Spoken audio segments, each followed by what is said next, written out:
Welcome to Leipzig. I'm Josh Friedman. I'm speaking with Dirk Hesse. Dirk is the General Secretary, is Yes, that correct? yep. Of the German Party for Reason. How Yeah. do you say that in German? Partei der Vernunft. Danke. Okay, please tell me a little bit about your party. Well, we are quite a libertarian party, practically anarchists, but you must not, being a party, you cannot say you are anarchist. So we want a very low influence of the state on our daily life. Right now you're wrapping up your annual conference. Yeah. Correct. Tell me a little bit about this party, when it was founded and where it is now and what's going on. It was founded in 2009 by an economical journalist called Oliver Janich, writing for a huge German magazine called Focus, and was founded on the Hambacher Schloss, the origin of a German revolutionary movement. And well, we had some moved history in the past. Back to 2014, where all our council, the first chairman, and all the member of the Central Council left the party. So we had to re-elect a new council and start once again, and was a lot of trouble to get the party moving again, and it cost us also a loss of members who did not believe that the Party of Reason could be a moving factor for libertarianism in Germany. Up to now, I think we gathered together. Okay, we are fewer people now. We started with 1,300 and now we are down to 500 members. And the idea, and it is very important, to get new members to our party and to publicate the idea of freedom in Germany. How do Germans perceive libertarianism right now? I see that there are many people on the far right who seem to be gaining some momentum because of the immigration issue, but then of course I see a lot of people in Germany have very socialistic or leftist views. So how do people perceive libertarianism? Very strange, because they think it would be chaotic, and they believe more in statism than in personal freedom. And is that something that has been ingrained in Germans throughout the ages? Is Germany a country you think that it's just going to be very difficult for libertarianism to catch on, or is this more of a modern issue? I don't want to talk about German mentality. Okay, looking from the outside, you could say the Germans have always been educated to follow their leaders, and they have always been educated by the schools, which is also, of course, not private schools. So they always learn that it is better to follow the politicians, to follow the state, and that the state will solve all the problems, which, that's what we know in our party, the state is in most cases the reason for the problems and not the solution. So how are you going to change minds, and how are you going to expand your base? What we need are members. That's the first and most important thing. Do they exist? Do these libertarians exist in Germany? Well, you could count them. I think maybe it's only about 10,000 who are interested in libertarianism. And many have the problem that a libertarian party is it is still a party. It's still a party, still supports the state. So that's the reason we lost many members who said, okay, I'm interested in freedom, but I'm not interested in state, and if I'm not interested into the state, I cannot become a member of a party which supports the state. Well, I remember what you said at the start about anarchism. You were saying that the party at first was promoting a more anarchist message and now not so much. I don't know what the views are of all the members of your party, but maybe are you considering going back to promoting a more anarchist message? We want to have power and influence in Germany, to give it back to the people. We don't want to increase the power of the state.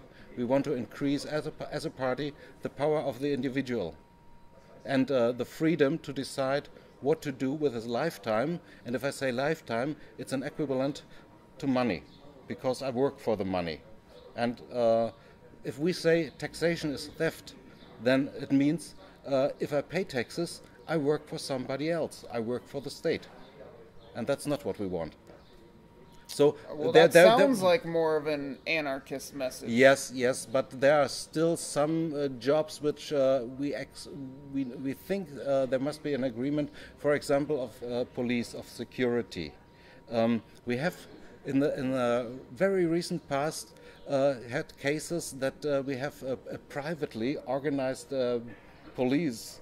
There was a trouble with a refugee in a supermarket, and a group of people came inside and they picked up this refugee who was making trouble in the supermarket, and they pinned him with cable binders to a tree and left him there waiting for the police. So, okay, this is a nice alternative to statal activity, but there's also a risk that they would go too far.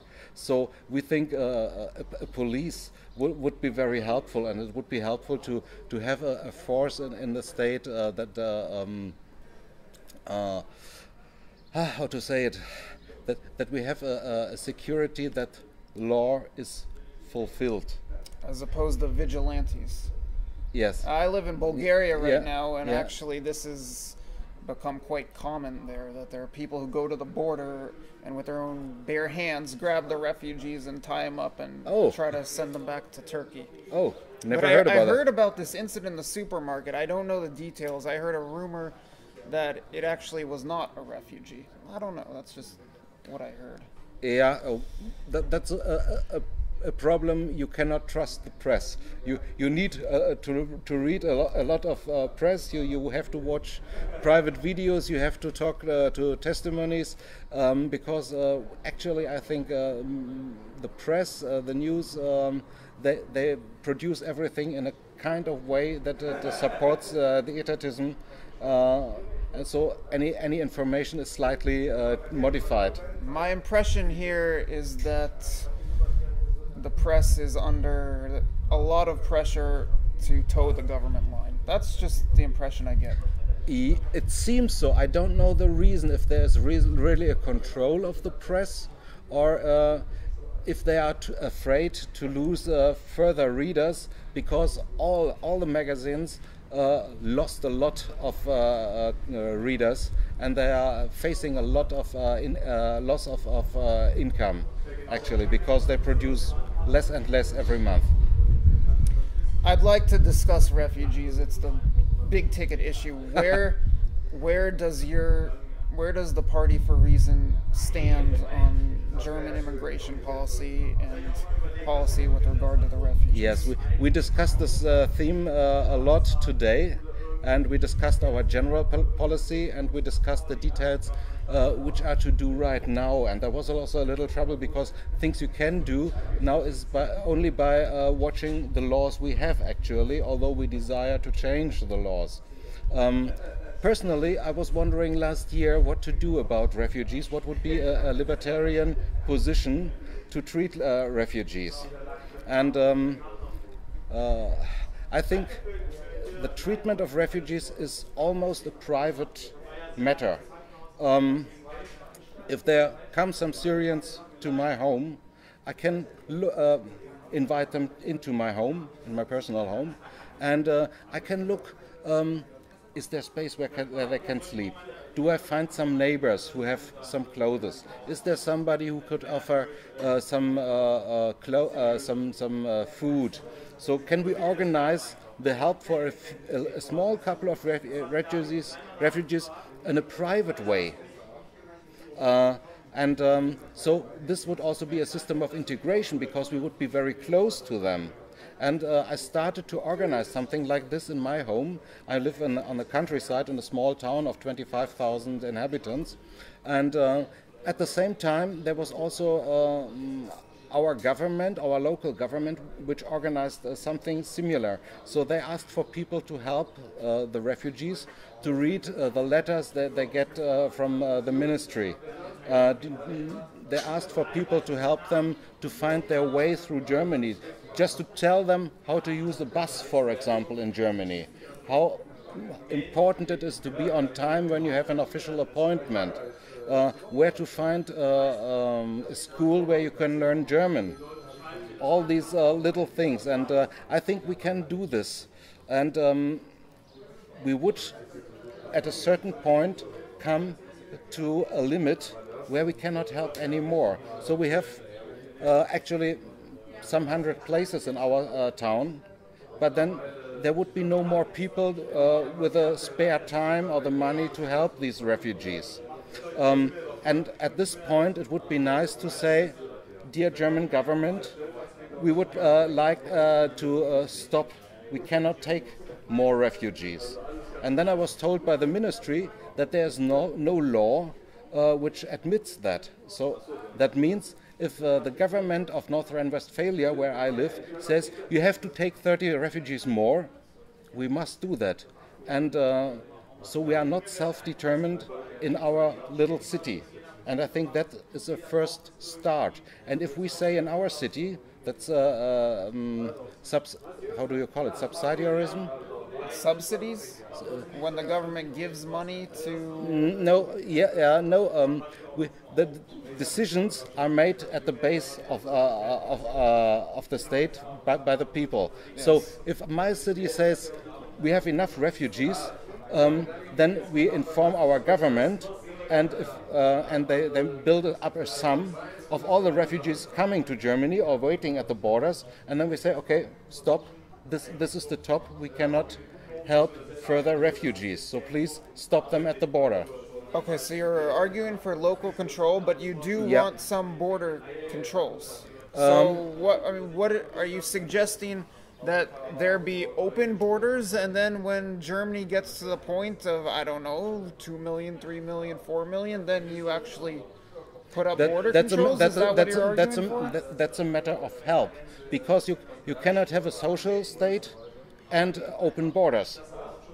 So we can have open borders, but then every refugee, every person coming to Germany has to look if he finds a job, if he finds a home, and it's up to them. Okay, so you're arguing for eliminating the social welfare system, at least with regard to the refugees. Yeah, that's also a central message of this annual meeting. That we need to show the people in Germany that the social system will work only a couple of years more, and then it will fail. It will fail because money for schools, for streets, and so on will not be available anymore. And then the people cannot send their children anymore to the kindergarten because there will be no more money for the kindergarten, and the people will not, the money will not be there for your time of retirement.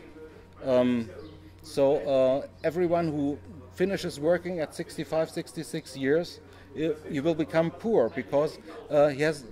Due to the population, we have too few young people paying for the old people.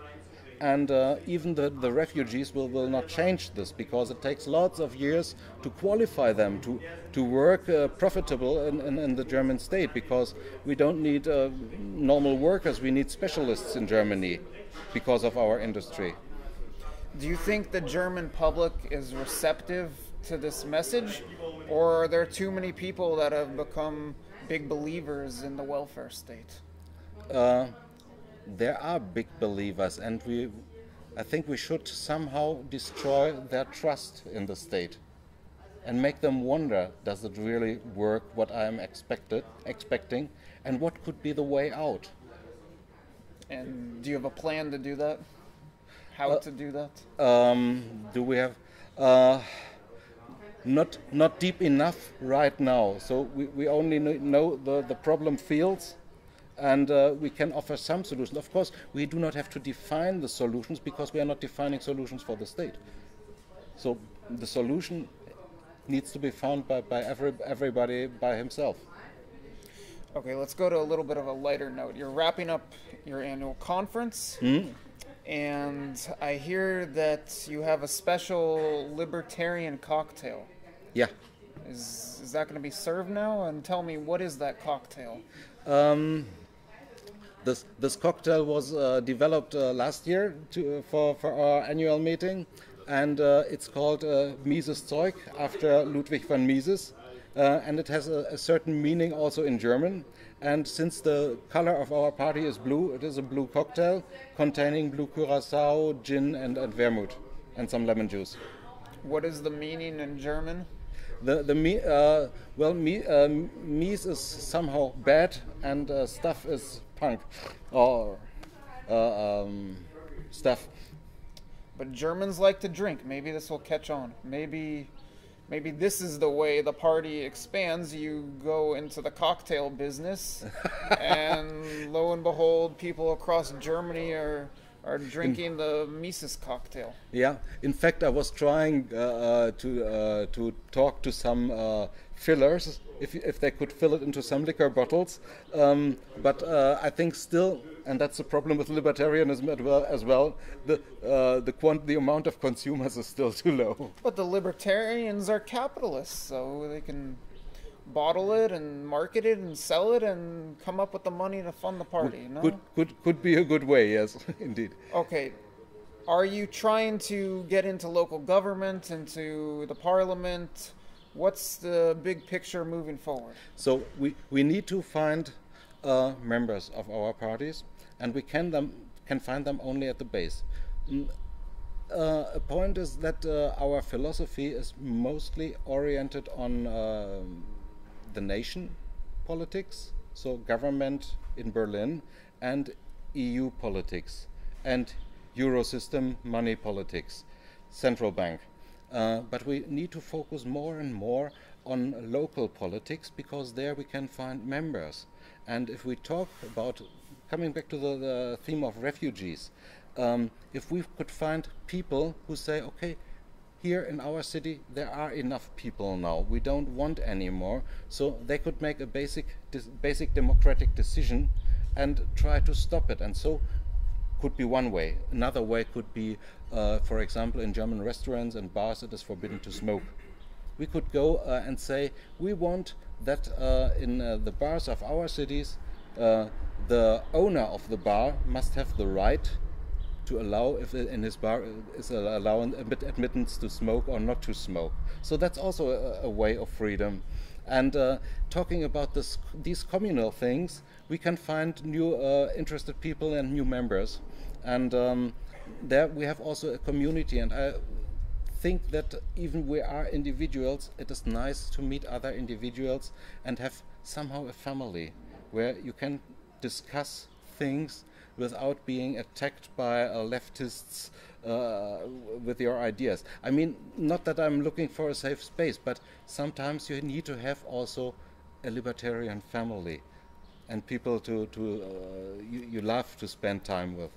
Safe space has caught on in Germany? The term safe space has caught on in Germany? I thought that was only on American university campuses. Maybe it's a different meaning, but I think if you look at the nationalists, at the rightists, what are they looking for? They are looking for a community. They are looking for something to be proud of themselves, to be proud of a country, to be something more that they aren't. I think we do not need this in libertarian parties, but from time to time we need a community. Are you getting any help at the EU level? I met someone here who's from the Czech Republic. Are you getting help from other parties, and are you trying to get into the European Parliament? We are trying to get into the European Parliament. We need to collect signatures. We want to take part in the elections of the next government in Germany in 2017, in October.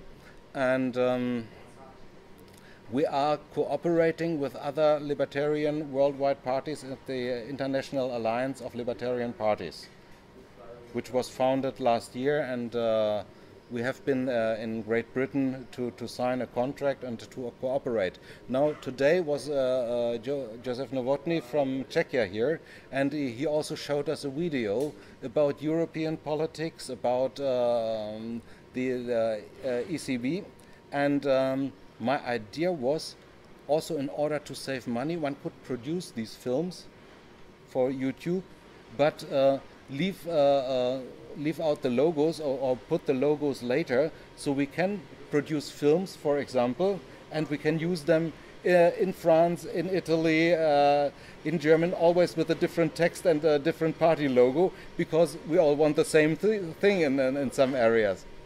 Libertarian mass media. What a novel idea. Cooperation. The secret of libertarianism is the free decision to cooperate. Not a must to cooperate, not a must to be solidaric, but to have the possibility to cooperate. All right, we're running out of time. How do libertarians worldwide find out about you? Websites? Where do they go? We have a website of the International Alliance of Libertarian Parties, and every month a new member of a new country, of another country, joins. I don't know how many members there are. I think about between 20 and 30. All libertarian parties in Africa, in Australia, in the US, they all joined, and I think we should also increase this kind of cooperation. Best of luck, and thank danke. you.